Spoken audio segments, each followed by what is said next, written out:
Welcome back to Ramya story world. ఒక చిన్న గ్రామం. ప్రతి సంవత్సరం పండగ రాగానే ఊరి పెద్దలు, పిల్లలు అందరూ కలిసి దేవుడు పూజ చేస్తారు. ఆ ఊరిలో రాధమ్మ అనే అమ్మమ్మ ఉంటుంది.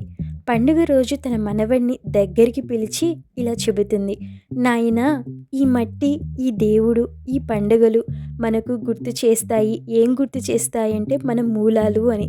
మనవడు దేవుడు ముందు తల ఉంచి మట్టిని తాకుతాడు. ఆ క్షణంలో అతడికి తన ఊరు, తన కుటుంబం, తన సంస్కృతి విలువ అర్థమవుతుంది. పూజ పూర్తయ్యాక ఊరి వాళ్ళందరూ కలిసి ప్రసాదం పంచుకుంటారు.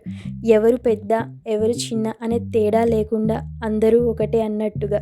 అమ్మమ్మ చిరునవ్వుతో చెబుతుంది: డబ్బు, పేరు రావచ్చు పోవచ్చు, కానీ సాంప్రదాయం ఉంటేనే మన గుర్తింపు నిలుస్తుంది అని. అదే రోజు నుంచి ఆ పిల్లవాడు పండుగను కాదు, మన సాంప్రదాయాన్ని గుండెల్లో పెట్టుకొని పెరుగుతాడు. సాంప్రదాయం అంటే గతం కాదు, మన భవిష్యత్తుకు దారి. వీడియో నచ్చితే లైక్ చేయండి, సబ్స్క్రైబ్ చేయండి.